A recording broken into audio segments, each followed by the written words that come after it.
se cherche encore un peu sur le format. On a fait du good morning, c'est pour donner good evening le soir. Là, on avait une météo qui n'était pas ouf. Maintenant, on est là, donc on a eu des petits désistements sous couvert de spectacles de fin d'année. On a eu un peu de Covid aussi. Mais en tout cas, merci d'être là. C'est aussi pour ça qu'on a eu des désistements avec des gens qui étaient un peu désolés de ne pas être là, qui aura une captation. Enfin, je dis une captation. Et c'est uniquement par rapport aux intervenants. Donc voilà. Donc le sujet du Good Evening de ce soir, c'est adopter une démarche client-centrique avec l'exemple de notre client Christophe. Merci d'être là. On va faire juste un petit mot d'introduction pour nous, Intuiti, qui on est. On a 20 ans cette année. Et merci. Oui, il y aura une fête en octobre. Oui. Et du coup, notre promesse, c'est d'accompagner les marques dans la conception d'expériences mémorables et performantes. Mémorable, c'est tout l'aspect social media, influence, plateforme de marque, etc. Et performante, parce qu'on est une agence de marketing digital. On a, mais on va en parler là ce soir, une philosophie, une conviction c'est la connaissance client qui est la boussole de la stratégie des entreprises. Si vous ne connaissez pas votre client, si vous ne savez pas comment l'adresser ou l'adresser dans les différentes étapes de son parcours, tout ce que vous allez pouvoir mettre en place ne sera pas aussi performant que ce que ça pourrait être. Moi, j'ai l'habitude de dire que l'agence Intuiti, c'est tout un tas de métiers dans le marketing digital, mais ça, beaucoup de gens savent le faire. Par contre, d'apposer cette philosophie à chaque fois qu'on commence une réflexion sur les enjeux pour nos clients, c'est là que nous, en tout cas, on arrive à détecter de la performance dans les actions qui sont mises en place. On aura l'occasion ce soir de rediscuter de ça avec vous, de se présenter un peu plus en détail et inversement. Aujourd'hui, on accueille Lara Rigaudot, qui est Lara, de Fly the Nest, qui se présentera aussi. Moi, j'ai travaillé avec Lara pendant un an et demi. Fly the Nest, et après on va avoir la partie Avolare que représente Lara. Fly the Nest accompagne les entrepreneurs et leurs équipes au changement d'échelle avec une philosophie de dynamique collective, quelque chose qu'on retrouve aussi, nous, dans notre façon de faire chez Intuiti. On a donc Stéphane Thiolière, je le dis bien. C'est parfait. Voilà, qui est le directeur marketing et développement de produits de Piftobois, qui est accompagné de Sony Dufour, qui est responsable des études et expériences client groupe. Et pendant ce moment, on a Nabil, qui est le directeur d'études de l'agence Intuiti. Il faut savoir que Intuiti est dans les études qualitantiques depuis 15 ans, et que c'est aussi par rapport à ce savoir-faire et tout ce que a pu, entre autres, monter Nabil, que cette philosophie de la connaissance client, elle est très prégnante chez nous et que voilà, on a des convictions très fortes. C'est pas juste une théorie, c'est quelque chose qu'on éprouve depuis 20 ans. Donc au programme, on va avoir une introduction sur pourquoi changer, comment réussir son changement. Ensuite, on passera au retour de Piftobois, les questions-réponses, et après, ce qu'on attend tous, parce qu'il fait beau et chaud, l'apéro dînatoire. On n'a pas de terrasse, on est désolé. Ça aurait été plus sympa vu le temps, et sachant qu'il y a 2 mois de soleil qui nous manquent. Et c'était pas prévu, mais finalement, on va faire une captation de l'événement parce qu'on a eu des désistements depuis ce matin. Je pense que le soleil est pour quelque chose. Mais du coup, on pourra justement avoir ce contenu et la vidéo des intervenants à disposition si après vous avez envie de vous repasser des passages ou si les personnes absentes ont envie de revoir. La partie cascade, vous allez voir, c'est super. On va pousser un peu les côtés, ça va bien se passer. Lara, du coup. Lara, je crois qu'il y avait une petite intro qui. Ah bah c'était la mienne. Ah, c'était toi, pardon. Écoutez pas, en fait. Ah oui, en fait, c'était ça a changé. En fait, non, pardon, ça devait être Julien qui est coincé. Ah, c'est qui j'avais est là et compris. qui D'accord. est après, Même chose, je on avait sais qui en parle.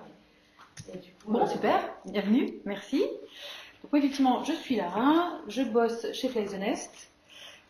Qu'est-ce qu'on se dit chez Fly the Nest? On se dit qu'il y a forcément plein de transitions, ça c'est pas nouveau, je vais vous l'apprendre, qui arrivent. L'économie plus durable, un travail où on a tous envie d'avoir un peu plus de sens dans ce qu'on fait. Et aujourd'hui, ce qu'on se dit, c'est que la pérennité des entreprises, elle est beaucoup challengée. Pourquoi? Parce qu'il y a plein de transformations à faire et qu'elles doivent se faire de plus en plus vite. Qu'il y a une vraie difficulté sur le marché, et on va le voir avec le marché du travail demain, à recruter, à fidéliser les talents, ça va être un vrai challenge. Et puis on le voit aussi dans les clients qu'on rencontre, beaucoup de transmissions à venir, et donc des vrais enjeux de pérennité des entreprises dans les transmissions générations qui vont passer. Donc très rapidement, nous on fait quoi? Donc Flyzonest, c'est un écosystème, très rapidement. On accompagne nos clients dans leurs changements respectifs avec 3 marques, on va dire. Donc Sillage qui s'occupe des associations et des coopératives, des CS, donc plutôt sur des porteurs de projets à idéaux sociaux. Avolare, donc dont je fais partie, on est vraiment PME, ETI et groupe. Donc là c'est plutôt un temps plus long, on écrit vraiment le prochain chapitre de l'histoire dans les transformations plus profondes. Et puis Flyzonest, comme disait Daouda, c'est vraiment la start-up, donc là on est vraiment sur le scale et le changement d'échelle plus rapide. Pourquoi changer, à votre avis? Pourquoi est-ce qu'il faut changer? Pour toutes les bonnes raisons que vous avez données justement. Bien, exactement. De toute façon, si on ne change pas, on ne crée pas de valeur. Si on ne change pas, on n'innove pas. Si on ne change pas, on ne donne pas de sens. On ne maintient pas le collectif engagé dans un projet. Donc très clairement, si on ne change pas, ça ne va pas aller bien loin. Donc tout l'enjeu là, c'est que je vous explique à la méthode avec laquelle on fonctionne nous, comment réussir son changement. En tout cas, ce qui est sûr, c'est que dans les organisations aujourd'hui, c'est hyper compliqué de trouver finalement le bon équilibre entre 3 sujets. Le premier qui est un besoin d'alignement, donc on a tous besoin de savoir où on va, pourquoi on y va, qu'est-ce qu'on fait là, et qu'est-ce qu'on a envie de réussir tous ensemble dans une culture, des valeurs, en tout cas dans des règles du jeu qui soient claires pour tout le monde et qui engagent. Deuxièmement, on a besoin de performance. Forcément, c'est bien sympa de tous bien s'aimer, mais on a besoin de résultats, de développer de la valeur à travers des réalisations, des choses très concrètes qui font que l'entreprise, elle dégage de la valeur. Troisièmement, on a envie aussi d'avoir des équipes qui fonctionnent bien, performantes, qui collaborent, mais trouver l'équilibre juste entre ces 3 sujets, c'est pas forcément tous les jours évident, puisque souvent on tire un peu plus d'un côté, donc il y a des impacts sur l'autre, et donc tout l'enjeu là, et nous la transformation qu'on propose, c'est de réussir à transformer l'entreprise en réussissant à garder cet équilibre entre ces trois sujets. J'avance, j'ai prévu un temps de questions-réponses à la fin, mais s'il y a des questions, n'hésitez pas. Premier point, ce qu'on se disait, un cap clair et piloté, pas siloté, et piloté. Et c'est tout l'inverse d'ailleurs. Donc tout l'enjeu, c'est d'être forcément collectivement super aligné sur qu'est-ce qu'on a envie de réussir ensemble, le cap du projet. Et tout l'enjeu aussi, c'est forcément de super bien communiquer, parce que très souvent, il y a des choses qui se passent, mais c'est pas dit, c'est pas compris, c'est pas communiqué, et donc, pouf, ça fait un vrai pchit. Donc nous, on est assez convaincus, c'est vraiment notre ADN, c'est qu'en collaborant et qu'en construisant que ça fonctionne bien, donc co-construire cette vision long terme, moyen terme, court terme, où est-ce qu'on veut aller, quels sont les jalons, quelles sont les étapes qui vont nous permettre d'atteindre finalement cette vision, le rêve qu'on a tous envie de réussir ensemble. Et ça marche bien quand on le fait généralement en construisant des étapes très pragmatiques, très opérationnelles, à travers, on utilise un outil de plan stratégique, mais il y a certainement plein d'autres outils.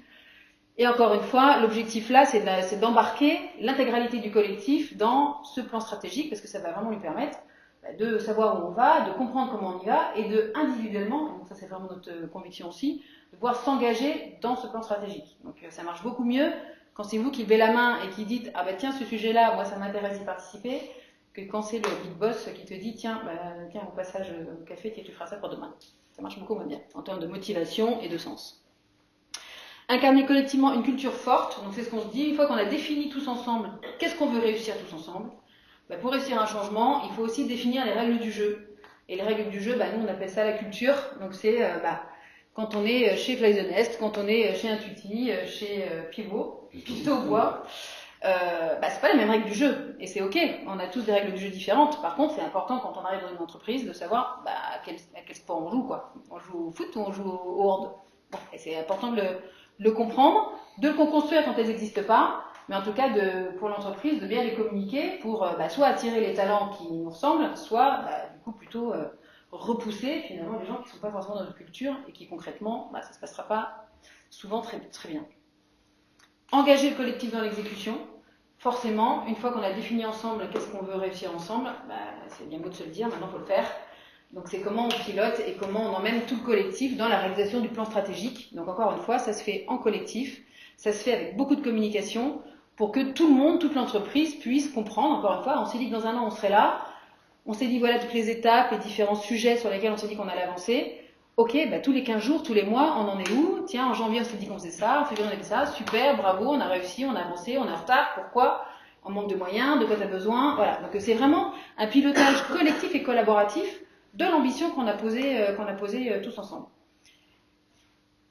Et avoir une équipe forcément de gouvernance qui pilote ce projet, qui est alignée, tout ça c'est vraiment le point de départ de votre changement. Si ça vous l'avez pas posé, construit collectivement, bah, vous allez juste avoir potentiellement des équipes, on appelle les trains en changement, hein, donc des équipes qui n'ont pas compris où elles vont, qui n'ont pas compris ce qu'on attend d'elles, et où très clairement elles n'ont pas envie, parce qu'elles n'ont pas du tout compris en quoi leur valeur ajoutée, en quoi elles pouvaient participer, et du coup elles n'ont pas d'utilité, elles ne se sentent pas utiles dans l'entreprise, et aujourd'hui c'est ce qu'on voit avec les nouvelles générations, bah, elles ont besoin d'avoir du sens, on a besoin de se sentir utile. Donc ça c'est vraiment la première brique du cap clair. Quand on a fini ça, on est tous d'accord sur ce qu'on veut réussir, on a tous compris les règles du jeu, donc en termes de comportement, en termes d'instance, en termes de rituel, tout ça c'est bien calé. Et on a une instance de pilotage avec une gouvernance qui bat le rythme et qui communique et qui embarque vraiment toute l'équipe dans le sens du projet construit collectivement. Est-ce que vous avez déjà des petites questions sur cette partie-là? Claire? Le deuxième point, ce qu'on se disait, bah, maintenant que le projet il est construit, bah, il faut le faire vivre. Et très souvent, je suis quand même assez surprise dans les entreprises où on arrive, bah, finalement on n'a pas vraiment de suivi, on n'a pas d'objectif forcément très clair pour piloter, pour savoir est-ce qu'on est là où on doit être, ou est-ce qu'on est à la bourre, voilà.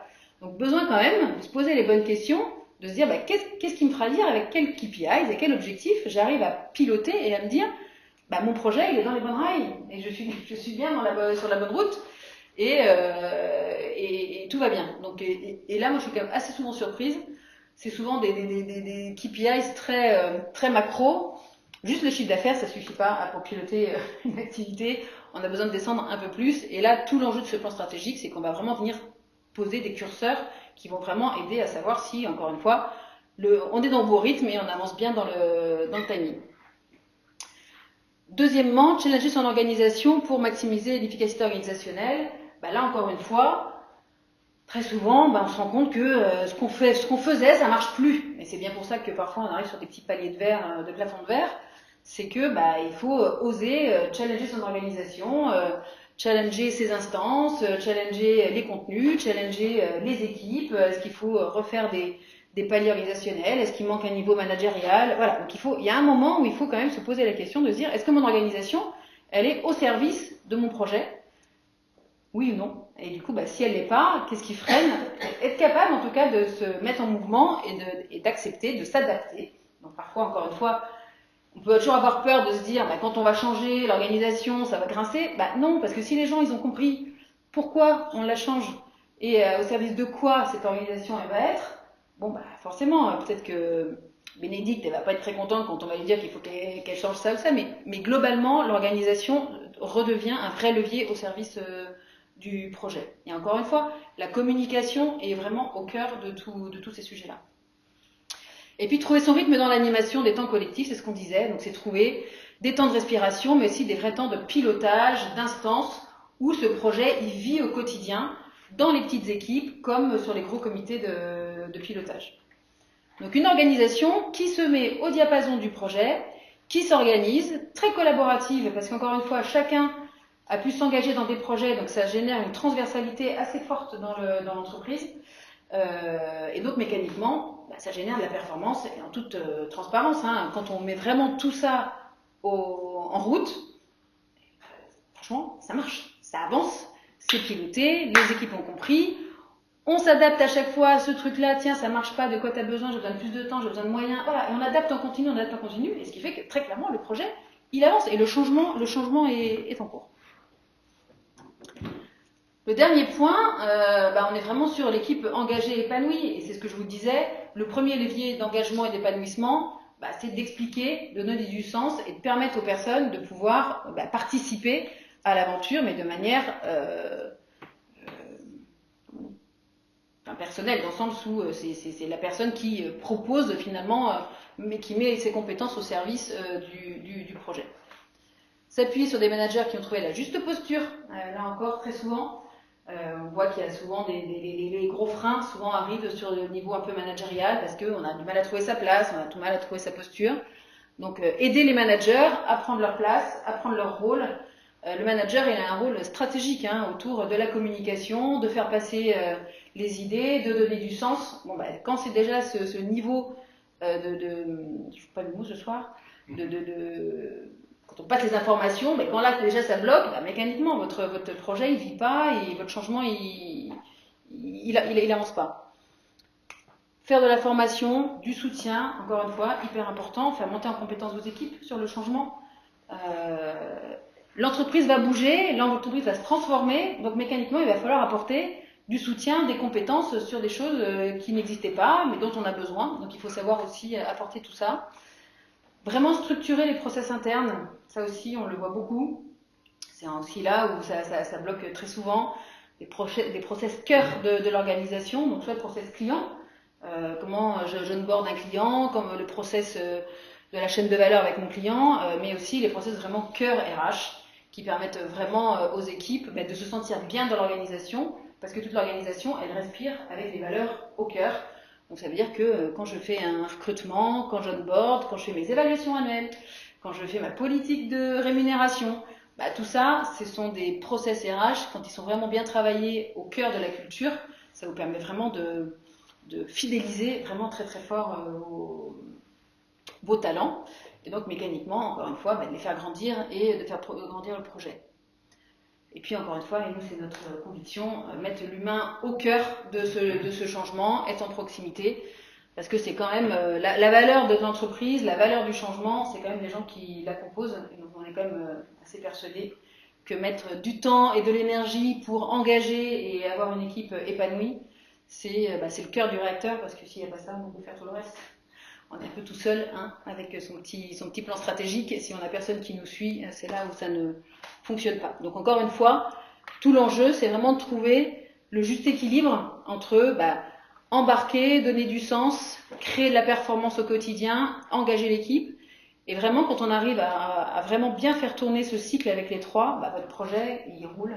Votre transformation est vraiment en route. Le changement se fait d'une façon assez sereine, parce qu'encore une fois, il y a de la transparence, là il y a bienveillance, il y a de la communication, et il y a surtout une capacité de l'entreprise à s'adapter au jour le jour aux enjeux et aux freins et à tout ce qui passe. Voilà. Je vais trop vite. Est-ce que vous avez donc nous c'est vraiment la méthode qu'on utilise aujourd'hui dans toutes les entreprises, que ce soit start-up, PME, voilà, c'est vraiment les trois piliers qu'on actionne. Oui. Avec des temps plus ou moins longs, forcément en PME on va passer beaucoup de temps sur la phase d'alignement parce qu'il y a déjà plein de choses qui existent. Donc on va déjà passer du temps avec les gouvernances, on va passer du temps avec les managers, on va passer du temps avec et puis on arrive dans une culture qui est déjà présente. Donc on prend l'histoire en compte pour pouvoir construire vraiment le nouveau plan stratégique en embarquant le plus de personnes. Sur la partie start-up, effectivement, souvent il y a un peu moins de personnes, ça va beaucoup plus vite. Donc là, on embarque beaucoup plus vite tout le monde dans l'aventure. C'était super. On voit là tous les chantiers qui sont adressés. Ça fait beaucoup de plans d'action en fait dans l'entreprise. Vous arrivez à adosser des KPI à chaque fois sur l'ensemble de ces... Parce que je pense que là, la mesure, elle est hyper importante. Tout à fait. Pour suivre le succès en fait, de toutes ces actions. Oui, tout à fait. Okay. Dans le plan stratégique, très souvent, les enjeux RH ressortent. Les enjeux, voilà. Et donc, on se donne une vision, encore une fois. On se dit, dans un an, on veut que l'entreprise, on serait hyper heureux si l'entreprise était là. Oui. Quels sont les gros sujets qui vont nous permettre d'y aller? Le client, les RH, les innovations. Enfin bon, il y a quand même des sujets qui reviennent assez régulièrement. Et on se dit, sur ces sujets-là, dans un an, qu'est-ce qu'on peut avoir réussi? Ouais. Et du coup, qu'est-ce qui nous fera dire qu'on a réussi? Et donc, c'est là où on va mettre, alors, il ne faut pas en mettre 150 non plus, parce qu'après, il faut les piloter. Non, mais le découpage est intéressant. Tous les enjeux qui a été décrits, effectivement, ça fait quand même 2-3 KPI par plan d'action. Exactement. Et on pilote ça. Et on fait des seuils, on se fait des trucs un peu tout simples, mais c'est vert, c'est orange, c'est orange, qu'est-ce qu'il faut que je regarde? Et puis du coup, c'est rouge. Mais d'où avoir l'engagement aussi des équipes pour participer aussi à cette mesure. C'est tout à fait ça. Sur l'engagement, sur... C'est tout à fait ça. C'est tout à fait ça. Et tout est transparent, tout est piloté avec tout le monde, ce qui fait que tout le monde arrive à avoir l'avancée du projet. Moi, j'avais une question qui est un commentaire. Oui. Je trouve ça hyper intéressant. C'est une démarche qu'on a mis en place chez Picto il y a 5 ans maintenant, puisqu'on arrive à la fin de notre premier plan strat. Alors, hyper intéressant. Ce qui est hyper compliqué, c'est l'alignement, très clairement. Je pense qu'au quotidien, c'est ce qu'on vit, l'alignement de la gouvernance. Déjà, parce que c'est pas forcément toujours très simple. Donc, je sais pas à quel niveau vous travaillez le plan strat. Est-ce que c'est comité de surveillance? Est-ce que c'est comité de direction? Alors, très souvent, on fonctionne, alors, ça dépend comment l'entreprise est organisée, mais souvent quand il y a un COMEX, donc on va plutôt faire la vision avec le COMEX. Donc là, effectivement, on passe 2 jours d'alignement juste avec le COMEX pour se mettre d'accord sur où est-ce qu'on veut aller. Ensuite, on embarque plutôt un CODIR sur la construction du plan stratégique, donc peut-être du vrai squelette du plan stratégique, donc les gros sujets et puis encore une fois les KPIs par sujet, les chiffres à dire qu'on va réussir. Et après, si on peut, on embarque les managers dans vraiment la construction vraiment du plan strat avec tous les sujets à l'intérieur qu'il faut mettre, parce que très clairement c'est en grande partie toutes ces équipes-là qui vont s'engager. Et ensuite, on fait une grande messe avec tout le monde, où on fait plein d'ateliers, parce que tout l'enjeu c'est que les gens comprennent vraiment bien qu'est-ce que ça veut dire et qu'est-ce qu'on met dedans. C'est pas juste la presse qui descend, je fais un atelier sur l'axe RH et je vois tout ce qui va se passer en RH cette année. Et du coup, moi, je me dis, tiens, il y a un sujet autour du recrutement, j'ai envie d'y participer, même si mon job, c'est pas d'être RH. Et je pense que je peux participer. Voilà. Et donc, toute l'entreprise, finalement, tous les salariés vont venir soit avec leur expertise participer à certains sujets, soit parce qu'à un moment, ils veulent aussi participer. Voilà. Donc, ça crée une transversalité très très forte dans l'entreprise. Et nous, le deuxième point de vue qu'on a, en fait, c'est effectivement les programmes, les facteurs clés de succès sont déterminés, les programmes sont déterminés, etc. Je pense qu'effectivement, le management est convaincu. Là où on a vraiment de la difficulté, c'est dans l'opérationnel au quotidien, en fait. Parce que ce qu'il faut, je sais plus combien on doit avoir 8 programmes, 5 projets par programme, donc ça fait une quarantaine de projets qui doivent être conduits. Et finalement, on se rend compte que l'opérationnel prend tout le temps le dessus. Parce qu'effectivement, la personne que tu as sur ton projet stratégique, tu l'as aussi dans la création des codes d'articles, hyper important pour que tes commerciaux puissent vendre le lendemain. Et finalement, la vraie difficulté, c'est toujours, pour nous, c'est toujours de remettre le niveau de priorité au bon endroit, au bon moment. En tout cas, au quotidien, on s'arrache les cheveux. Quoi. Mais c'est important. Je suis complètement d'accord. Le plan stratégique, quand on construit, c'est encore une fois, c'est pour construire l'entreprise de demain. Donc forcément, c'est plein de sujets de construction de ce qui n'est pas aujourd'hui et comment l'entreprise doit évoluer pour réussir à toujours être là demain. Mais à côté de ça, je suis d'accord avec vous, il y a l'opérationnel, il y a la valeur de tous les jours qu'il faut sortir. Et donc et là, je reviens au côté agile, effectivement. C'est un moment accepté, et là il y a quand même beaucoup d'entreprises qui sont dans ces moments-là, on a construit des plans stratégiques, et là on se dit, c'est pas grave, on va se prendre 3 mois, 6 mois de retard sur le plan stratégique, mais la priorité, là c'est de sortir la valeur, et c'est ok, c'est un moment, on n'est pas là pour produire des trucs pour demain, si la boîte n'existe plus, ça ne sert à rien, donc je suis d'accord avec vous, tout l'enjeu de ces comités de pilotage, c'est de se dire, là on accepte, on freine un peu sur cette partie construction de demain, même si c'est super inspirant, super motivant pour tout le monde, parce qu'il y a une réalité économique qui fait que là maintenant il faut prioriser les sujets qui sont les sujets pour sortir le chiffre du mois. Et du coup, par rapport à cette durée, j'ai une question, Lara. Est-ce que, d'après vos retours d'expérience, il y a des durées clés, genre les PME, une conduite de changement, c'est forcément 18 mois avec n'importe quoi, et une start-up, c'est 6 mois parce qu'ils sont plus agiles, et en fait c'est une question de nombre et de process qui existent déjà, de culture qui existe déjà, du coup c'est plus dur, ou alors c'est complètement aléatoire et parfois... Après, nous, c'est les dirigeants qui décident de la durée. Nous, c'est 3 semaines parce qu'on est très bon. Globalement, sur les PME, c'est quand même 1 an. Ouais, c'est ça. C'est quand même 1 an. Parce que tu as quand même des changements qui sont profonds, parce que potentiellement, il y a plein de choses qui sont en place, donc il faut quand même bouger tout le monde. Et puis, comme vous dites, il y a une réalité économique qui est déjà là. Les gens, la différence avec la start-up, c'est finalement... la réalité économique, elle est presque en même temps que la boîte de demain. Enfin, en tout cas, il faut tout construire en même temps. Donc là, on est vraiment dans le même temps sur la start-up. Donc là, ça va vite. Donc effectivement, les visions, elles sont plutôt entre 6 et 9 mois. Mais parce que tout ce que tu builds pour demain, tu l'utilises tout de suite dans ton opérationnel. Sur la partie PME-TI, non, il y a plein de choses qui existent, et donc là, c'est forcément des choses qu'il faut plus rechallenger, et voilà, ça prend plus de temps. Et encore une fois, il y a plein de choses qui sont déjà là. Quels outils que vous utilisez aujourd'hui dans la conduite du changement, dans l'accompagnement, que ce soit dans une strate COMEX ou dans une strate équipe, un petit peu plus opérationnelle? Ouais. J'imagine que ce pas les mêmes outils d'accompagnement quand je parle quoi.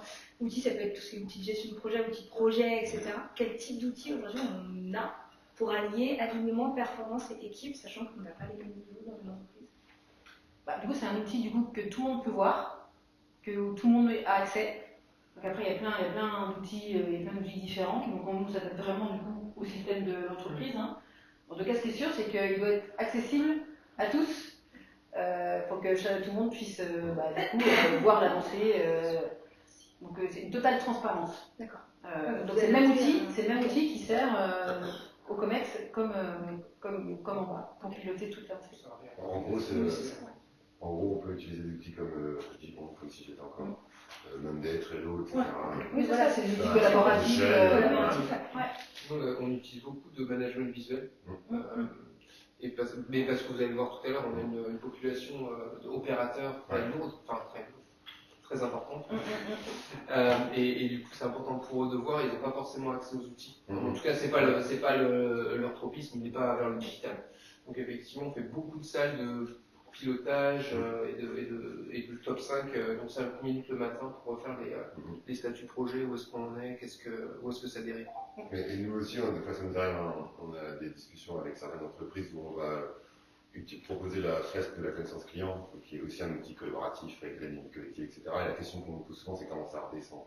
Et là, en fait, il faut que nous, en tant que prestataires de ce genre de service, on soit assez agile pour s'adapter. Donc les outils, ça peut être ça. Enfin, c'est là, vous avez l'exemple, on va faire avec vous. Après, il y a pas mal d'entreprises, il y a pas mal d'entreprises qui ont déjà leurs outils de gestion de projet interne. Hein, et du coup, on vient juste s'intégrer dans ce qui existe. L'objectif, c'est de simplifier. Hein. C'est pas de rajouter. C'est pas de rajouter des instances, rajouter des outils, c'est comment on regarde ce qui existe et comment on optimise, et on vient plutôt s'intégrer dans des choses existantes. C'est pas de rajouter une lourdeur administrative et on n'a pas déjà assez de temps en réunion. C'est plutôt comment on fait que chaque réunion ait une utilité. Et effectivement, c'est ce qu'on disait, hein, la communication est hyper importante. Donc c'est comment on s'assure que chaque étage, à chaque fois, soit c'est le manager qui redescend, soit c'est une review mensuelle où du coup il y a les résultats de l'entreprise et on débriefe pour tout le monde les avancées des différents projets. Voilà. Encore une fois, chaque entreprise décide de la façon dont elle, avec son ADN, avec sa culture, avec parfois c'est à l'oral, d'autres à l'écrit. Peu importe le support, l'important c'est que ce soit piloté, que ce soit animé et que ça vive, quoi. Et que chacun puisse y participer ou se désister. C'est ce qu'on dit aussi hyper souvent, hein, c'est que peut-être sur un projet, à un moment, ton service, c'est d'un moment on a besoin de toi à 100% dans ton service, c'est ok, tu te désengages du projet, c'est pas mieux que les personnes se désengagent et que le projet avance parce que d'autres personnes vont s'engager, que la personne finalement bloque le projet parce qu'elle n'a pas le temps, et finalement ça bloque un peu toute la machine. Donc c'est tout l'intérêt de ces moments de pilotage. On sait que nous on recommande quand même plutôt tous les 15 jours.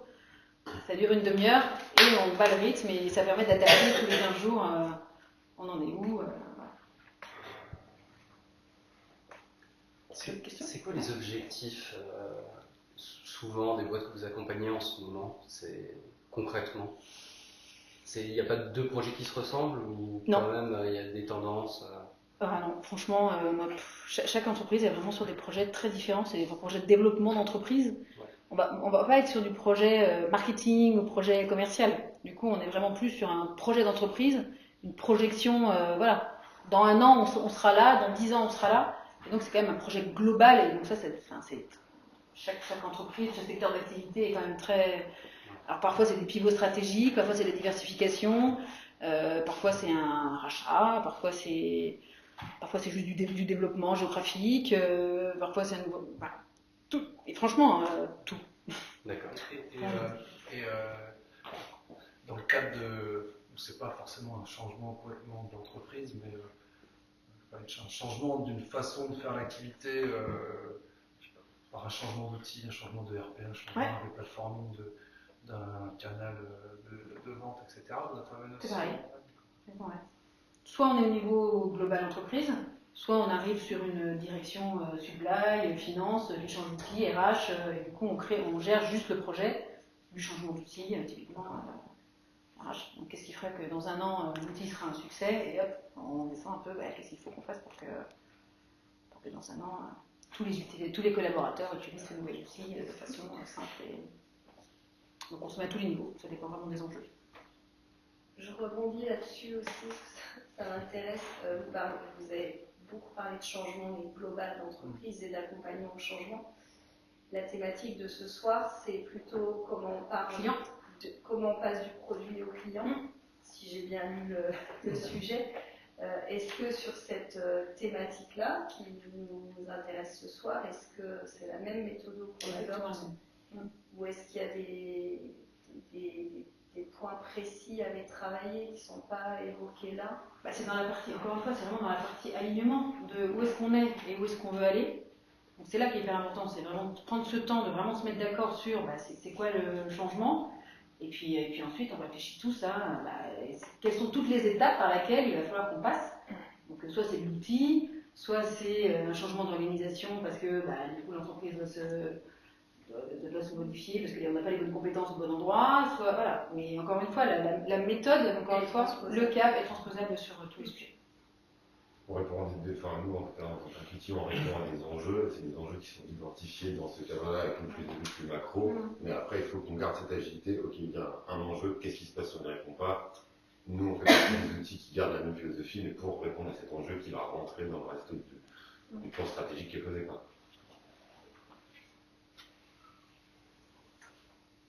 Il y a encore des questions?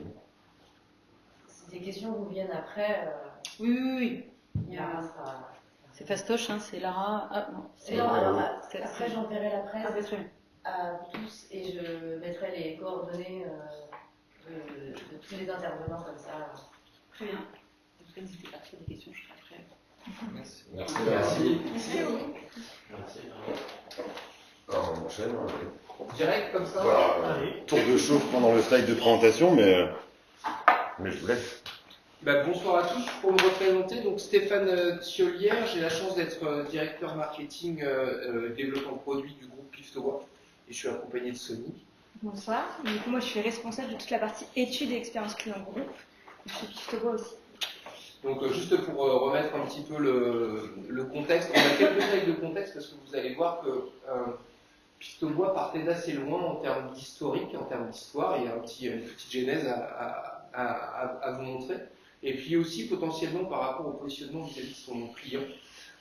Donc ça a été vraiment tout l'enjeu du plan stratégique qu'on décrivait aussi tout à l'heure, avec un programme qui était vraiment dédié à comment mettre le client au cœur de nos préoccupations, qui était écrit en gros sur nos murs depuis un certain nombre d'années, sans avoir jamais vraiment été activé. Alors, je ne sais pas si parmi vous, il y a des gens qui connaissent Piftobois ou pas du tout, juste pour un petit sondage comme ça. Ouais.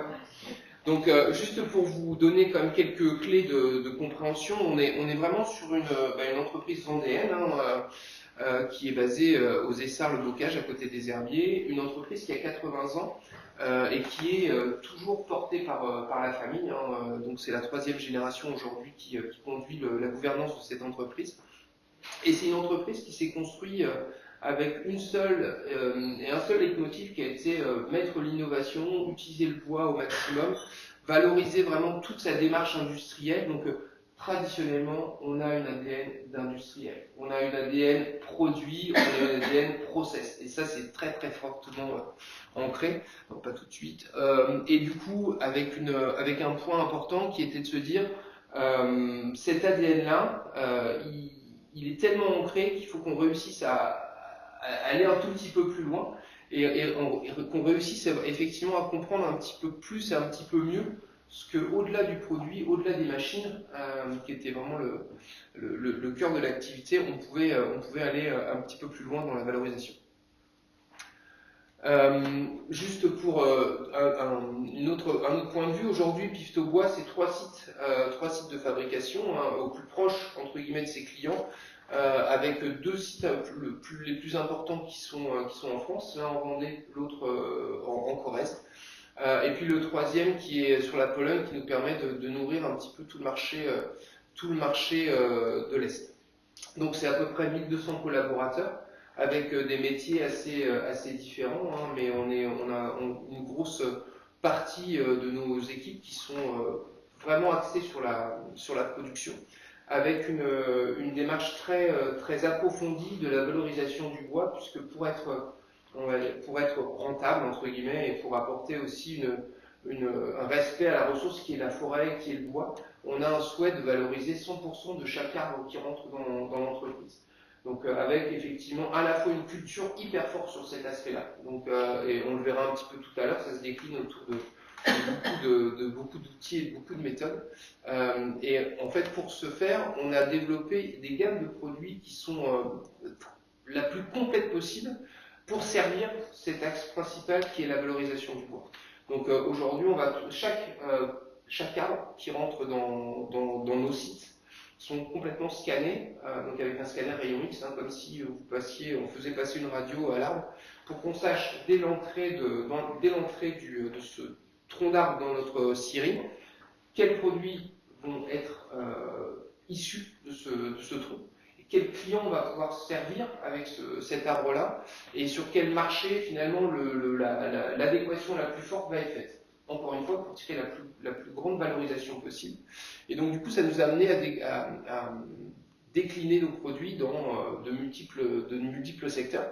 Donc, la construction, bien évidemment, tout ce qui est aménagement extérieur, les équipements pour les collectivités, et le dernier qui est tout ce qui est granulé de bois, puisque, en fait, finalement, ça nous permet, toutes les sures qui sortent de l'usine, c'est une source de revalorisation immédiate.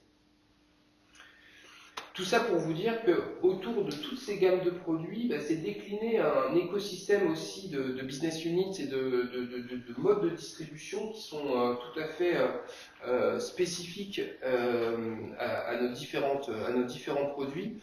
Mais globalement, on va toucher trois grandes typologies de clients complètement différents les uns des autres. Et ça a un impact assez important avec ce qu'on va expliquer tout à l'heure autour de l'étude qu'on a faite et de l'expérience client.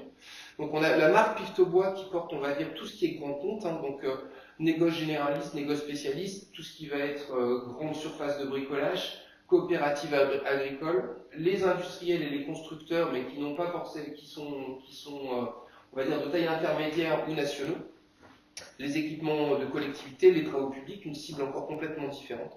Bien évidemment l'export, et puis un petit nappage au-dessus de tout ça avec les pelés qui reprennent à peu près toutes ces cibles-là, mais pas avec les mêmes contacts. Ça, c'est la première partie. La deuxième partie, donc les projets bois, où là, on va être beaucoup plus orienté vers des constructeurs, promoteurs immobiliers pour des travaux, enfin des chantiers type Bouygues, Eiffage, Nexity, vraiment des ensembles. On ne parle plus d'un bâtiment, mais on va parler de groupes de bâtiments. Et là, encore une fois, l'approche client est complètement différente parce qu'on va parler de maquette numérique, de digitalisation à outrance, de tous les points de process. Et les projets et les bois sont coupés quasiment et taillés quasiment un an avant que le client mette en place son chantier. Donc là aussi, il nécessite de les connaître leurs besoins et leur mode de fonctionnement. Et puis le dernier axe, Vifranbois, qui est un réseau de distribution intégré à Piftobois. Hein, donc c'est une vingtaine d'enseignes en France, enfin en métropole, pardon, et dans les DOM, qui va nourrir pour le coup tout ce qui va être le tissu un peu plus diffus. Donc les artisans à 95% et puis 5% qui vont s'adresser plutôt à du particulier. Donc très clairement, avec toute cette historique, toute cette genèse, vous l'aurez compris, la vision de l'entreprise était historiquement, traditionnellement industrielle.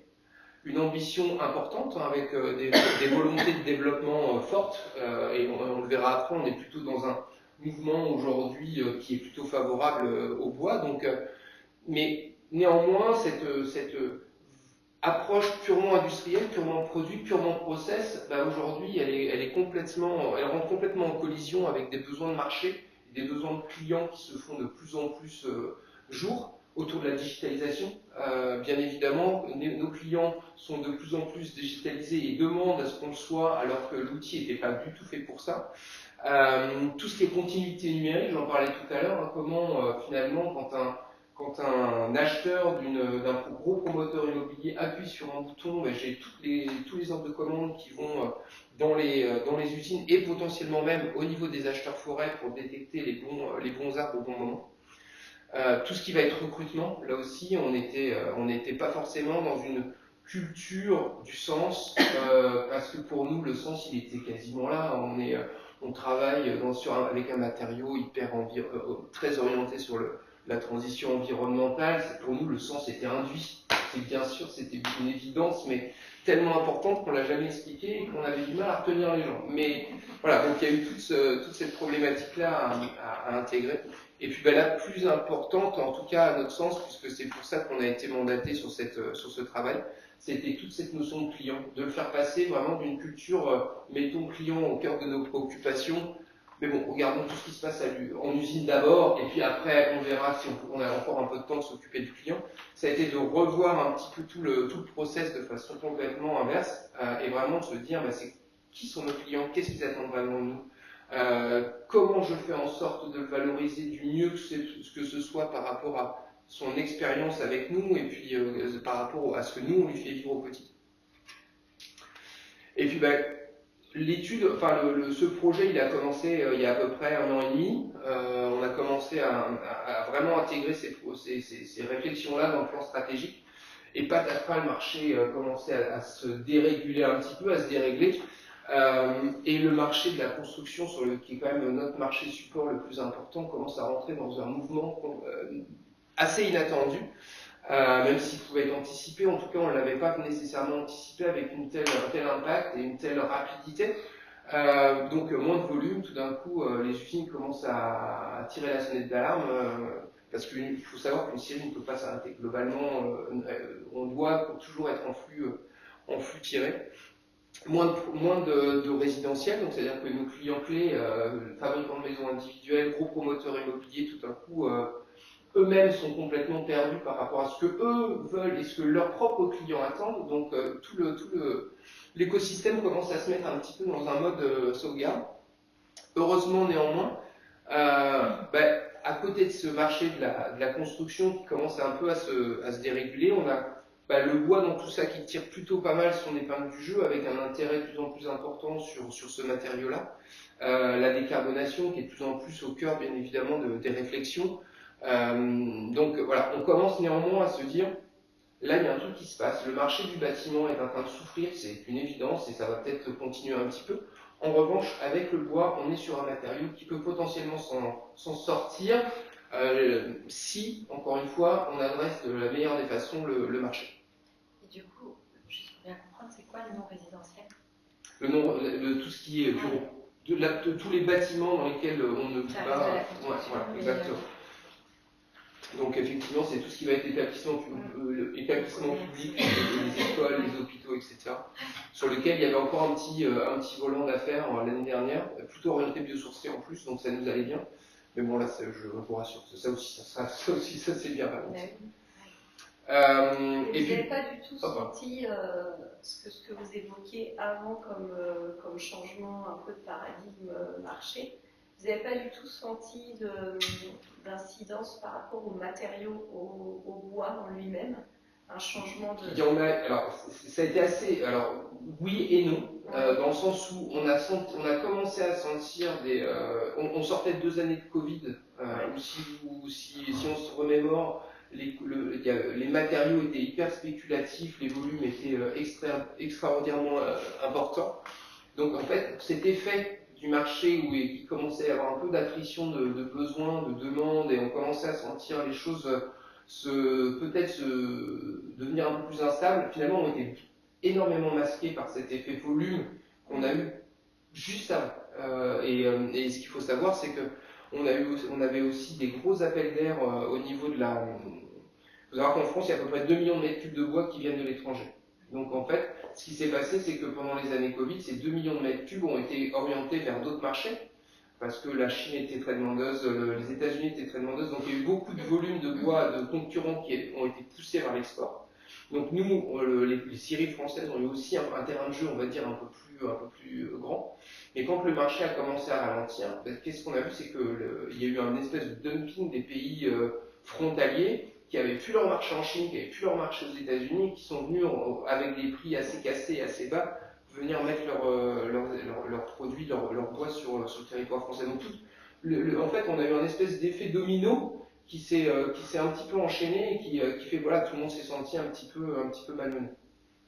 Et vous n'avez pas, par rapport à la perception du matériau, parce qu'on a fait un focus group l'année dernière, nous, avec Intuiti d'ailleurs. Vous êtes de quelle entreprise, pardon? Réalité, okay, promoteur immobilier. Et en fait, on avait une question sur... Enfin, on a eu d'ailleurs beaucoup de remarques sur les matériaux et notamment sur le bois. C'était assez nouveau d'ailleurs et assez surprenant sur la perception du bois qui est plutôt un matériau noble normalement et plutôt bien perçu. Et là, il y avait un revirement de situation. Je vais en parler un peu. Ouais. Je vais toucher un tout petit peu du doigt parce qu'effectivement, aujourd'hui, c'est notre grand écart en termes de positionnement.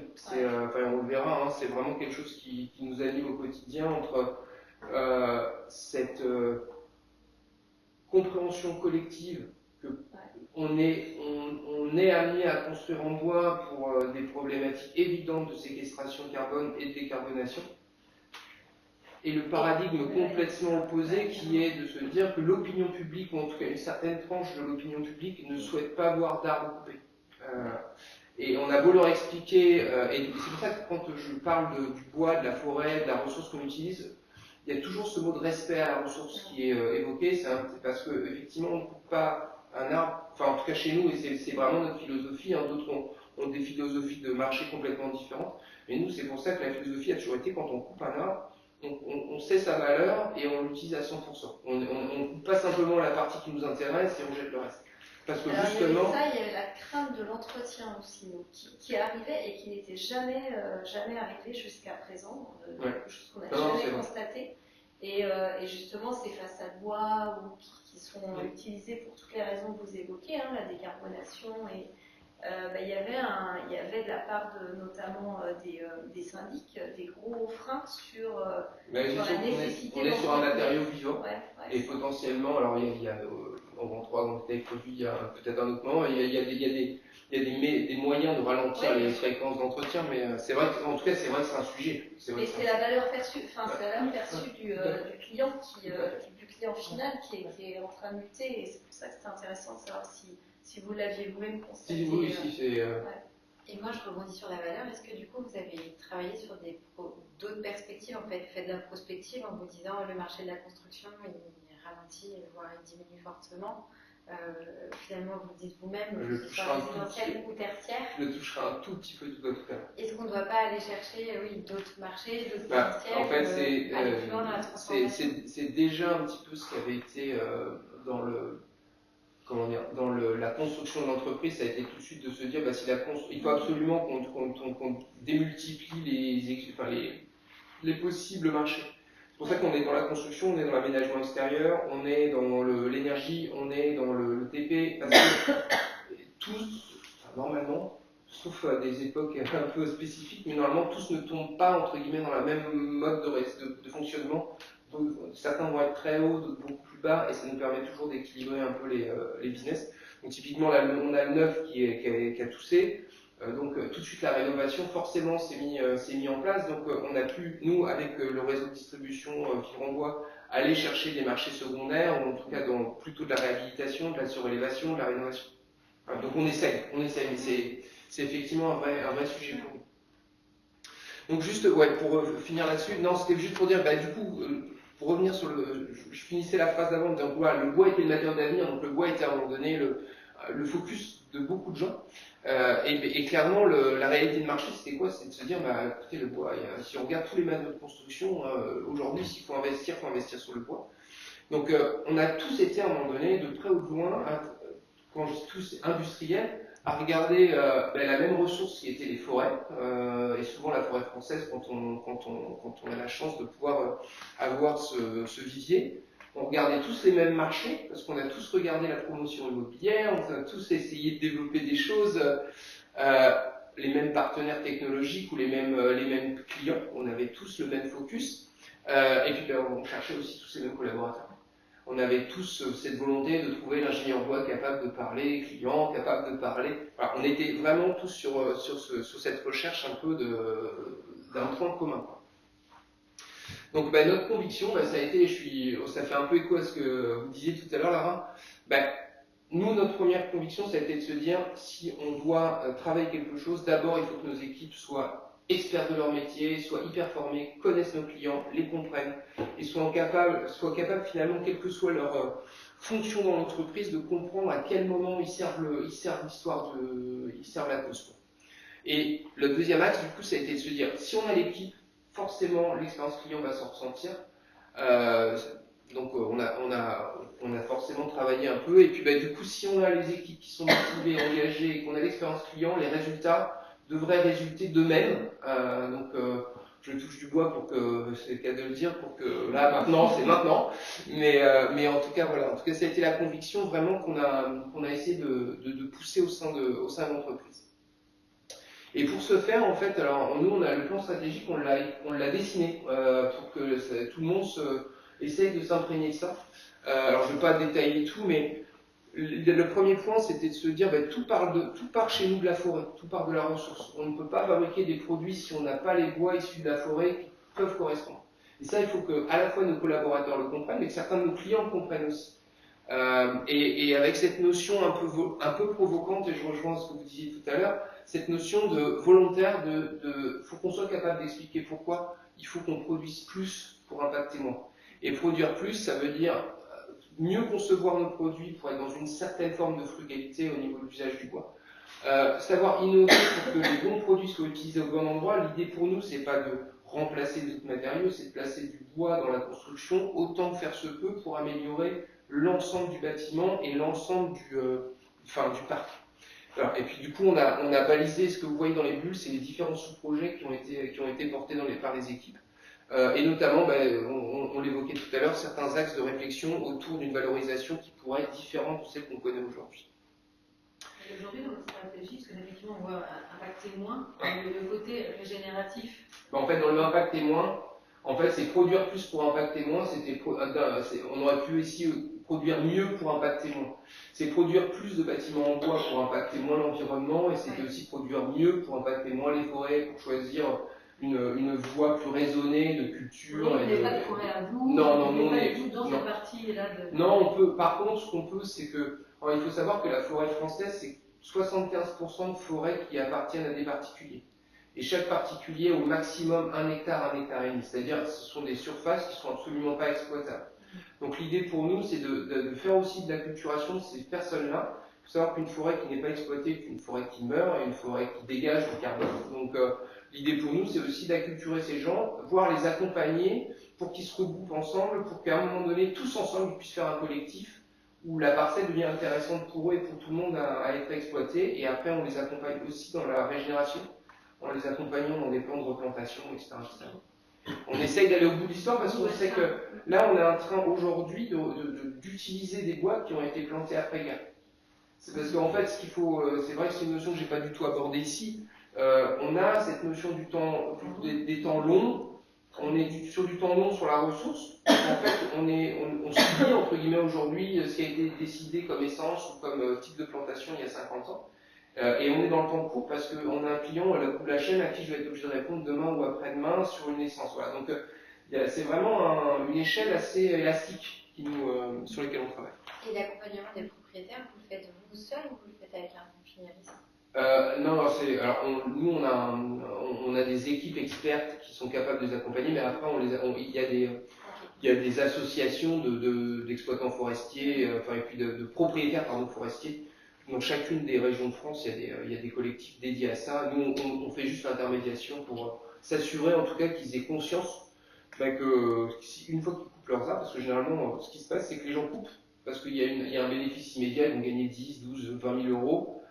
Mais par contre, ça va leur coûter quasiment la moitié de replanter pour les générations d'après. Et les générations d'après, c'est 50 ou 60 ans après. Donc, la plupart d'entre eux ne le feraient pas s'il n'y avait pas un accompagnement là-dessus. Donc la deuxième partie du plan strat, c'était faire vivre l'expérience du bois. Donc là, on est vraiment au cœur de notre sujet. C'était comment chacun de nos business développent leur culture du client pour mieux digitaliser les parcours, pour mieux développer les services, je sais plus ce que j'ai mis, mais en tout cas trouver des axes de différenciation au quotidien dans les produits, dans les services et même dans la relation avec eux. Et puis le dernier, c'était la projection, entre guillemets, un peu plus le sens, finalement, le sens ultime de cette stratégie qui était de se dire, finalement, nous, ce qu'on veut à notre échelle, en tout cas, on pense qu'on a un vrai enjeu de faire en sorte que la société, les citoyens, entre guillemets, soient capables de vivre une vie en loi, pour se loger, pour se protéger, pour se divertir, pour se chauffer, que sais-je, pour construire, bien évidemment, pour y vivre.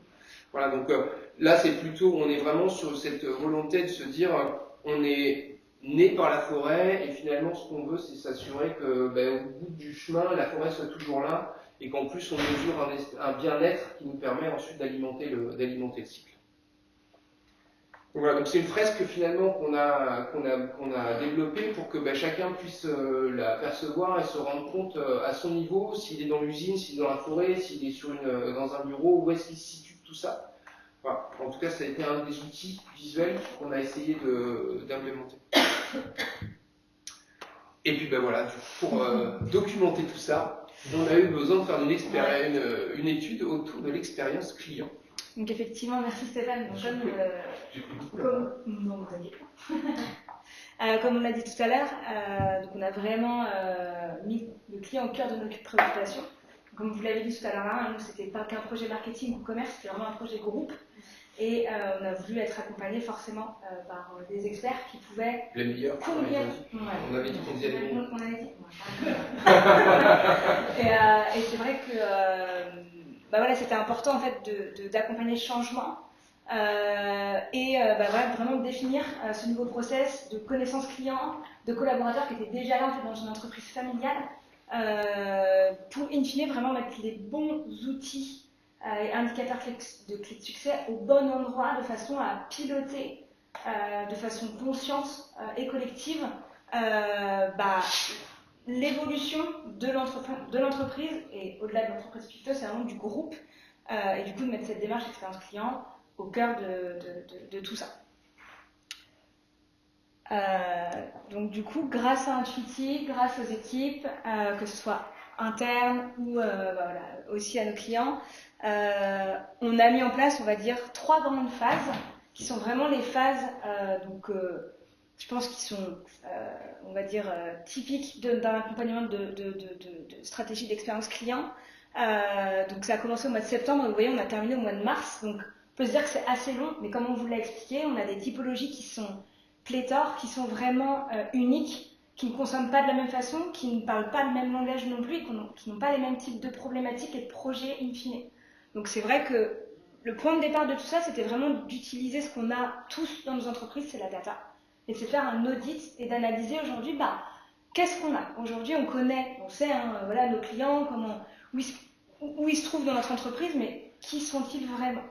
Et ça a été un très gros travail qui a été mené avec des équipes internes qui ont extrait vraiment beaucoup de données et avec Intuiti qui a travaillé cette donnée, qui l'a broyée, analysée, de façen vraiment à se dire, on a plusieurs sources d'infos. Ouais, c'est Olivier qui a vraiment... On a Olivier le broyeur. Ouais, mais en fait, c'est vrai qu'on se rend pas compte, je pense, quand on ne fait pas ces extractions-là. Mais moi j'extrais des données de notre CRM, mais moi je fais juste une recherche avec. Ça va. Mais là, du coup, c'était vraiment très important de se dire, qui on a dans notre CRM. Nos clients aujourd'hui, ça représente quelle part de marché et est-ce que notre donnée déjà elle est fiable? Est-ce qu'elle est qualifiable? Bon, la réponse elle était non. Enfin aujourd'hui je pense que tout le monde là aujourd'hui c'est la problématique. Pour info, le poids de notre CRM aujourd'hui c'est 35 000 pros en basé et on peut monter à 200 000 si on rajoute un certain nombre de comptes particuliers et prescripteurs, on va dire, mais effectivement avec une qualité de data qui n'était pas tout à fait au rendez-vous, en tout cas pas au rendez-vous d'Olivier. Non, on a la chance mais comme beaucoup aujourd'hui, il manque des adresses email, il manque des... Non, parce que nous on pensait qu'on était les rois du monde en fait, quand on a lancé le projet, on s'est dit Olivier, ça va être simple. Et du coup, une pédagogie à faire en interne Ouais. Oui, Une vraie et tu vas voir que pédagogie. c'est vraiment aussi Et on en parlait tout à apprentissage. l'heure, l'accompagnement, le fait de rassembler, de co-construire, ça a commencé déjà dès le départ à se dire on va bosser sur de l'expérience client. Là, je sais pas ce que c'est. Déjà, il y avait aussi tout ça, il y avait cette culture d'engagement. Donc voilà, il y a eu ce gros travail-là et en parallèle, donc Anne-Sophie n'est pas là, mais voilà, elle a aussi travaillé avec nous et dans cet accompagnement-là sur le deuxième volet qui s'est fait en parallèle, qui sont les entretiens internes. En fait, là, c'était vraiment de se dire, bah, nous, on est collaborateurs. Donc, je dis nous, on n'était pas dedans, mais de se dire, bah, on va interviewer, on va demander à nos collaborateurs comment eux, ils vivent l'expérience au sein de Piftobois. On est tous clients, en fait, d'une entreprise. Nous, nos collaborateurs sont collaborateurs clients internes et clients externes et finaux. Et c'est de se dire, bah, ok, comment vous le vivez, vous est-ce que vous pensez que vous délivrez une bonne expérience quels sont les points, en tout cas, durs? Quels sont les points positifs aussi et comment on pourrait s'améliorer demain. Donc ça là-dessus, toi Nabil, tu es le mieux placé pour réussir à nous dire bah, voilà, comment ont été en tout cas nos collaborateurs dans cet exercice pour in fine trouver bah, voilà, les points un petit peu les premiers points en tout cas d'accroche dans les entretiens internes et de se dire bah voilà, ils sont plutôt favorables ou en tout cas ils avaient déjà conscience dans leur fond intérieur l'expérience client était la solution pour mettre en place les bonnes actions. Comment tu l'as vécu toi? Ouais. Alors, le magasin de La Roche-sur-Yon est très bien tenu. On mesure déjà la sensibilité par l'accueil qu'on peut avoir. Le fait que, bon, ils savent qu'on arrive déjà, ils ont été prévenus par le siège, mais il y a des mots qui reviennent dans leur discours, dans ce qu'ils racontent, etc., où en effet, ils ont déjà ça en tête. On l'a vu tout à l'heure, Stéphane en parlait, il y a plusieurs cibles. Le réseau Vivre en Bois, ils avaient déjà commencé à mettre en place des choses, ils avaient déjà de la ressource, ils travaillaient sur le service client, sur comment on améliore, etc. Ils avaient conscientisé le besoin. Exactement. Donc, c'est pas pour rien que c'est sur cette cible-là où on a eu le plus de résultats, que ça a été beaucoup plus facile pour nous aller sur le terrain, poser des questions, obtenir des contacts de clients pour justement faire ces interviews, etc. ensuite. Et puis avec aussi ils trouvaient du temps pour nous. C'était pas nécessairement prévu. On vient à La Roche-sur-Yon, on a un contact qu'on doit avoir, et puis lui il va aller prendre Jérémy, Christophe, Alexandre. C'est pas les vrais noms, comme on dit dans les articles. Mais ils sont là, et puis ils viennent, oui, ils prennent 30 minutes, c'était pas prévu. Nous, on va choper tout ce qu'on peut, on prend des photos, on prend toutes les brochures, on se pose comme si on n'était pas un client, et puis et on s'imprègne de tout ça. Et l'accueil a été en effet très bon, on l'a fait dans 2 Vivre en Bois, de structures différentes, de tailles différentes, etc. C'est bien d'avoir des visions un peu différenciées pour ne pas être uniquement dans le scope d'un magasin particulier. Et puis on a interrogé bien sûr là on était dans 2 et on a interrogé différents Vivre en Bois, après c'est au téléphone ou en visio. Et on voit justement des stratégies différentes, des manières de dire différentes. Et c'est important pour nous d'être en immersion parce que il faut qu'on s'approprie le vocabulaire de Piftobois. Il faut qu'on se fasse notre idée sur comment ils vivent la chose. Et puis nous, on va les interviewer et peut-être qu'on entend des choses différentes de ce qu'ils peuvent dire après leur hiérarchie ou autre, où on arrive au bon moment. Et ça, c'est important de se faire son idée. Et puis l'ensemble du déroulé de l'accompagnement fait que on se fait une idée et on va vérifier derrière les choses de manière un peu plus concrète avec le reste des parties prenantes, qui sont bien sûr les clients. Voilà, si j'avais à dire sur la partie immersion. Donc voilà, donc nous sur le terrain, et puis Olivier devant son écran, c'était beaucoup plus facile pour nous. Hein. Non, mais c'est important parce que c'est vrai que ce fait de croiser en fait, ces 2 premières étapes qui étaient les prémices du projet, effectivement nous permettent de passer de phase en phase, de se dire voilà, est-ce qu'on a la bonne typologie ce qu'on disait tout à l'heure, donc nous on était sur des typologies d'artisans, donc paysagistes menuisiers, de constructeurs, et sur des négoces et de l'industriel. Donc en fait, vous voyez, on n'a qu'une partie du spectre chez nous, mais déjà, grâce à ces premières étapes-là, ça nous permet en fait de dénouer un petit peu les fils et de se dire, on sait notre typologie, on va aller creuser un petit peu plus avec l'étude Cali, donc avec 25 clients, et de se dire, voilà, ça va déjà nous donner une première une première vision de priorité et de se dire, bah voilà, ouais, voilà. Et après, l'objectif, c'était vraiment d'aller plus profondément et de valider ou non ces comportements d'achat, cette vision qu'ils ont avec nous par une étude quanti, donc là où on a envoyé en fait en plus grosse masse des questionnaires, donc Intuiti nous a aussi où ils nous ont accompagnés sur la formulation de tout ça. Et on a fait pour une première en plus du marketing automation, donc on a envoyé des boucles marketing en fonction de nos typologies, on a personnalisé, etc. Donc encore une fois, on vous disait tout à l'heure, nous c'est des choses qui sont vraiment toutes nouvelles dans les outils, mais aussi dans l'appropriation, de se dire, on envoie un questionnaire à des clients, derrière, comment on peut le traiter et comment nous, et Intuiti, en fait, on va en extraire le meilleur de la donnée. Quelqu'un l'a déjà dit, c'est peut-être un détail pour vous ce truc-là, mais pour nous, ça a été hyper compliqué pour que les équipes rentrent dans cette démarche-là. Et tout ça, en fait, tout ce projet-là, forcément, l'objectif en livrable, c'est d'avoir, donc, ce qu'on vous présente ici, c'est d'avoir un vrai parcours, d'avoir des vrais personnages, donc des profils types, où on arrive à se dire, voilà, on a nos typologies, on sait comment ils se comportent, on sait à peu près qui c'est, les enjeux, les objectifs, et surtout les points de contact, les étapes clés, avec la satisfaction, les insatisfactions, mais pas que, de vraiment tomber dans une granularité que nous, sans Intuiti, je pense, on n'aurait pas réussi à creuser. Enfin, il y a des chances que non. Mais ouais, fallait le dire ça. Ce qui est important là, c'est qu'il y a deux éléments importants. C'est bien une démarche mix méthodo, plusieurs manières d'accéder à l'information, c'est important, qui va apporter chacun un éclairage différent, et itératif. Chaque phase confirme ou pas la précédente enrichit la suivante. Et donc, c'est ça qu'il faut avoir en tête quand on a voulu, et c'est ce qu'on essaie d'appliquer sur pas mal de méthodos. On parle toujours de méthodos avec Ara, ça c'est quelque chose qui marche assez bien, assez souvent, pour aller choper la bonne information. Après, l'ordre ou le nombre d'entretiens, etc., c'est ad hoc évidemment. Mais, et puis aussi anecdote sur l'immersion. Quand on va en tournée avec les commerciales, on a l'habitude de dire quand on est dans les sphères ou au siège ou ailleurs d'ailleurs, non mais les commerciaux, ils voient les clients souvent, pendant leur rendez-vous, ils prennent 5 minutes sur ce sujet-là.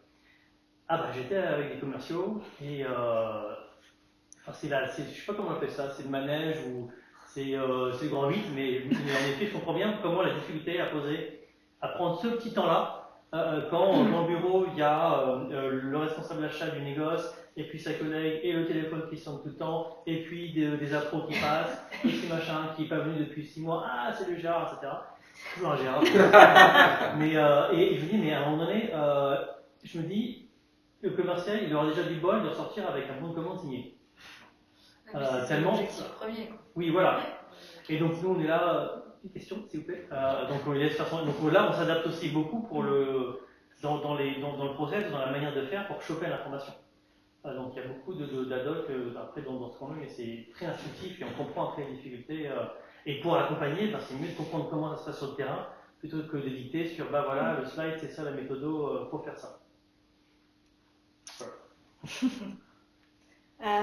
Ouais, c'est vrai que c'est toujours un petit peu plus compliqué quand on est avec des commerciaux, mais je pense qu'il y a eu pas mal d'informations qui nous ont permis en fait vraiment d'avoir donc ces personnages, donc qui pour nous en fait sont pas qu'un outil de travail, c'est vraiment quelque chose qu'on insuffle à l'ensemble des équipes.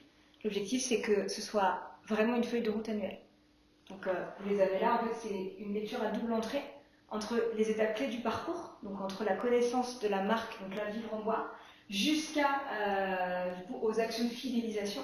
Donc chez nous, c'est des choses en fait qu'on n'a pas mis en place, donc ça peut être. En tout cas, pas structuré. Voilà, c'est pas structuré. Ouais. On sait que c'est des choses qu'il faut mettre en place, mais comme on vous l'a dit, c'est vrai que ça demande du temps, ça demande un accompagnement, conduite du changement. Et du coup, grâce à tout ce plan-là, ce plan d'action qu'on a et qu'on diffuse, on arrive à identifier vraiment les étapes clés. Où sont les zones de satisfaction, d'insatisfaction? Alors vous allez me dire, il y a pas mal de verre. Alors c'est vrai, on est plutôt beaucoup. Mais au-dessus du vert, il y a quand même du rouge et en fait, il ne faut pas uniquement rester, on va dire, dans la première strate où on se dit, par exemple, nos clients ils sont satisfaits du temps de réponse. En fait, en dessous, il y a peut-être encore plus de détails et ça, c'est effectivement tout le travail qui a été fait par Intuiti de se dire, des clients qui vous disent, ouais, nous avec Piftobois, ça se passe super. Ah bon? Au niveau des devis, c'est comme Et Nabil, il est fort pour ça. Il est Nabil, très fort, je il est pense. très fort. Ouais. D'aller creuser et vraiment l'expression est là, mais de tirer les verres du client pour justement arriver en fait jusqu'au bout du bout et se dire, ah vous voyez, en fait, c'est peut-être pas si satisfaisant que ça. C'est pour ça qu'on a du rouge, c'est de leur faute. Mais sinon, on serait 100%. Non, c'était important pour nous, en fait, on voulait vraiment avoir un constat de vérité. Et c'était vraiment important que ça, pas simplement se faire plaisir avec une étude et qu'ils nous disent, ok, on a un NPS qui est plutôt bon, on a un certain nombre de choses qui sont plutôt positives, parce qu'on voulait vraiment que si on veut que cette notion d'expérience tombe au niveau de l'utilité de chacun des commerciaux, de chacun des opérateurs, il faut absolument qu'eux-mêmes ils trouvent un intérêt à aller y bosser. Donc vraiment cet outil, pour eux, pour nous en tout cas, tu vas l'expliquer après, mais c'est vraiment un outil de régulation, de travail, de qu'est-ce que c'est le projet d'après. Voilà, ça a été vraiment le focus. Et justement, comment cet outil a été accueilli par vos commerciaux? De façon assez... alors, il y a eu le premier accès qui a été de se dire, on savait. C'est évident, on savait.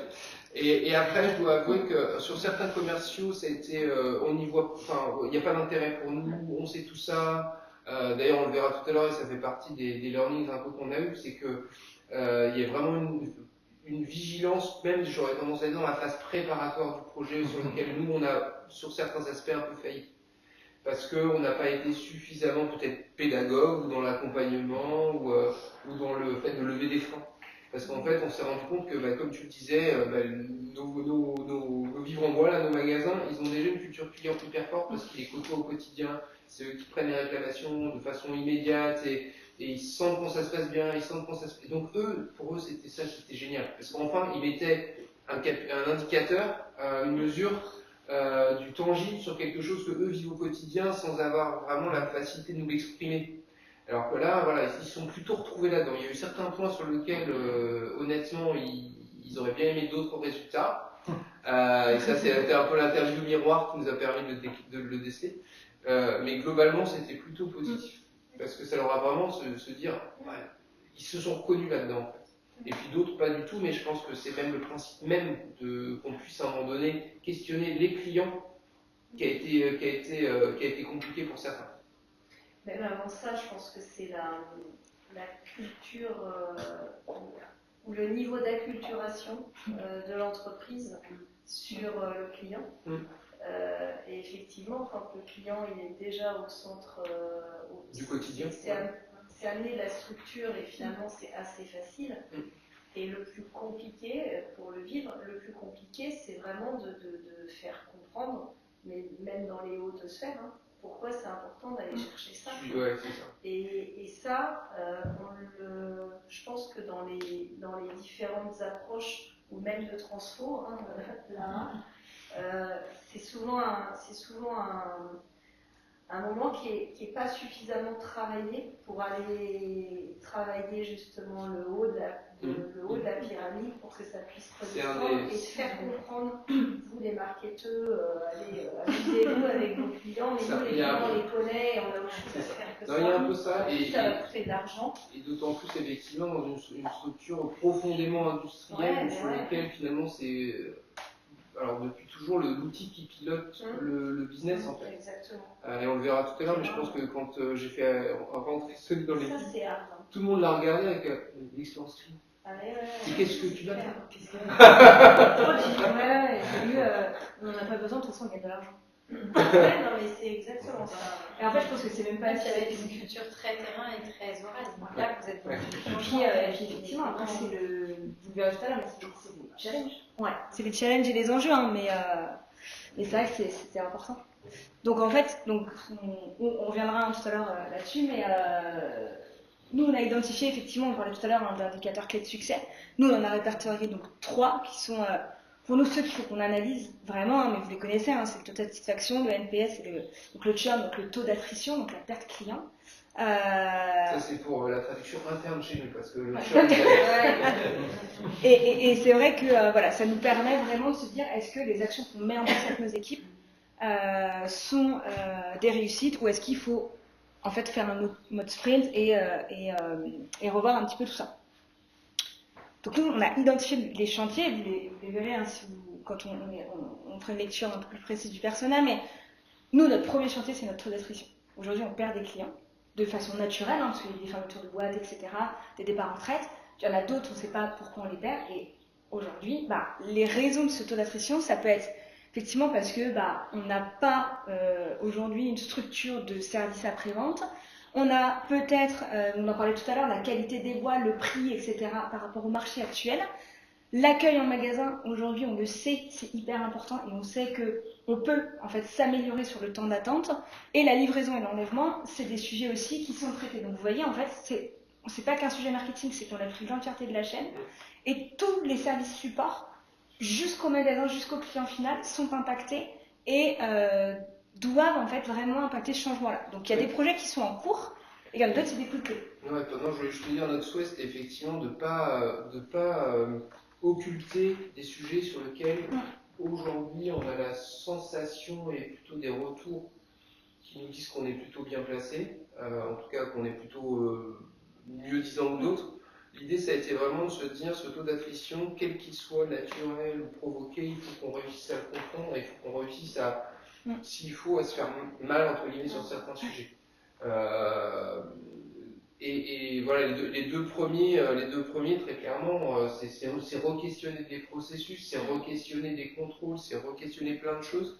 C'est pas forcément sorti de façon très marquée, mais en tout cas, il y a eu suffisamment à un moment donné de bruit de fond pour qu'on se dise, ok, même si c'est pas critique, même si on n'est pas du tout en péril là-dessus, en tout cas, il faut que, si ces deux points-là, c'est les points d'attention les plus importants de nos clients, il faut qu'on soit les meilleurs possibles en tout cas là-dessus. D'où toutes les réflexions autour notamment de la partie SAV, comment on peut être plus rapide dans nos réponses, comment on peut être plus pertinent dans les conseils qu'on donne, parce que le SAV, nous on pense vraiment comme effectivement du SAV, mais presque du service avant-vente aussi dans certains cas, parce qu'on a vraiment un devoir de conseil important par rapport au bois qu'on utilise, par rapport au type de bâtiment, enfin bref, aux différents usages. Voilà, donc on essaie d'avoir un spectre suffisamment large pour aller trouver les bonnes raisons de cette perte plus ou moins contrôlée des clients.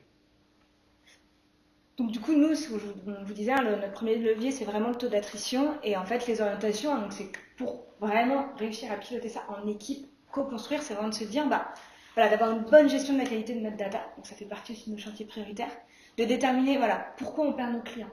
Aujourd'hui, on peut, mais on n'a pas de... Aujourd'hui, il faut raccrocher une raison et se dire, est-ce que ces raisons-là, elles font partie des 4 piliers que je vous ai montrés tout à l'heure, ou est-ce qu'il y en a une toute nouvelle qu'on n'aurait pas décelée et comment on la priorise?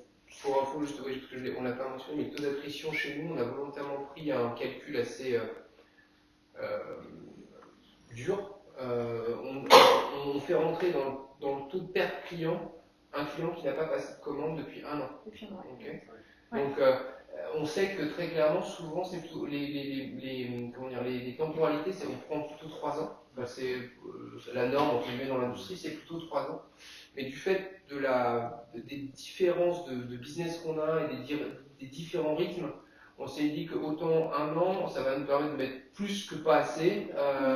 Et parce qu'encore une fois, on est sur un temps très court quand on est dans un réseau de distribution et on est forcément sur un temps beaucoup plus long quand on est sur du projet.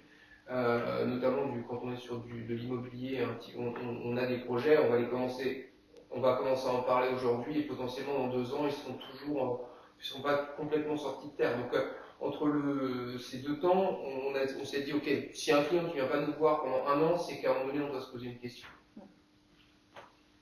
Et du coup, les 2 autres orientations, c'est voilà, identifier et implémenter les sources de fidélisation, donc ça fait partie aussi de nos parcours, comment on garde nos clients, comment on les fidélise, et forcément développer les fonctionnalités des outils digitaux, on en parlait tout à l'heure. Tout se digitalise, nos clients, nous-mêmes, donc voilà, ça fait aussi partie des leviers. Stéphane, je vais te laisser la main sur la partie des challenges, parce que c'est vrai que c'était quelque chose où on l'a vécu ensemble, mais je crois qu'on en a évoqué pas mal, déjà, ouais. Je pense que le fait de poser la phrase « chacun de nos clients est unique », déjà ça a été un vrai sujet en soi. Moi je suis arrivé il n'y a pas si longtemps que ça chez Pictobois, il faut savoir que la notion de marketing en tant que telle, il y a encore 2 ans, n'existait pas réellement. On était support au commerce. Enfin, il n'y avait pas d'équipe marketing, c'était des gens qui étaient support au commerce. Support au commerce parce qu'ils les aidaient à faire des brochures, support au commerce parce qu'ils les aidaient à faire du data mining, support au commerce parce que voilà. Donc en fait, la première des choses, ça a été de se dire, arrêtons de dire que le marketing est un gros mot, s'il vous plaît, faisons quelque chose autour de ça. Donc en tout cas, et se dire que effectivement l'expérience client, le client avait vraiment une valeur, et ça a été compliqué à comprendre en fait, parce que, enfin à faire comprendre plus exactement, que cette notion de customer life value, c'était vraiment important, c'était vécu, mais c'était toujours vécu à travers le tropisme des volumes qui sortent des usines. Et donc vraiment, ça a été vraiment l'important, c'était de convaincre la direction, surtout quand on a une direction très familiale, qui s'est construite sur cette culture de la machine. Et donc voilà, donc ça a été vraiment le premier cap à passer. Je pense que ça a été, c'est une dynamique qu'il faut qu'on garde. Et puis après, ce qu'on disait tout à l'heure, on a nous noté 5-6 points là d'attention. On disait diagnostiquer les profils clients, on l'a peut-être pas suffisamment bien fait au début, ce qui fait que on a voulu quasiment implémenter la même méthode sur tous les profils, en se disant bah, il n'y a pas de raison, il n'y a pas de raison. Bah, en fait, il y avait plein de raisons. Il y avait plein de raisons. Une base client qui n'est pas du tout la même, sur laquelle la volumétrie était clairement pas suffisante, parce que nous on connaît bien nos clients, donc il n'y a pas de raison que tous nos clients ne nous répondent pas quand on fait une enquête de satisfaction. Eh ben c'est pas le cas. Figurez-vous que c'est pas le cas et qu'on l'a appris un peu tardivement en tout cas. Et ça a été d'autant plus difficile qu'on s'est rendu compte que finalement la collecte de ces questionnaires, elle pouvait pas se faire sans nos collaborateurs. Et je reviens sur la force du collectif. Et là-dessus, on n'a peut-être pas été non plus suffisamment accompagnant pour leur expliciter le sens, ce qu'on allait en faire, etc. Donc, autant sur la partie vivre en bois, comme on avait une base client naturellement importante, la collecte se fait de façon assez dynamique. Sur du B2B pur, avec du partenariat, où finalement, ta base de départ, c'est déjà moins de 500 clients, c'était tout de suite plus compliqué. Et puis des intervenants aussi très différents dans le processus. Parce qu'en fait, vivre en bois, quand un artisan vient, souvent, il est à l'alpha et l'oméga de son entreprise. Donc, il a toute la culture de l'expérience, il l'a. Alors que quand on était sur certains profils, ah non, mais moi je fais que les achats, moi. Donc tout ce qui est avant, tout ce qui est après, je sais pas, il faut demander à mon collègue pour sa partie à lui. Et finalement, on se rendait compte qu'on avait énormément de mal à aller chercher l'intégralité de la vision. Donc voilà, ça c'était à mon avis ce diagnostic-là qui est hyper important à faire. Là, ne pas négliger l'impact de la direction, bien évidemment. Et on se rend bien compte qu'effectivement, quand le discours est repris pendant un séminaire, le discours est repris pendant un temps collectif, forcément, il ne porte pas du tout de la même façon, hein, même si on y va avec nos petits bras musclés en expliquant tout le sens de notre démarche. C'était vraiment important. Et puis aussi le sponsoring du projet entre guillemets par le management intermédiaire. Ça on l'a vu, il y a un avant et un après.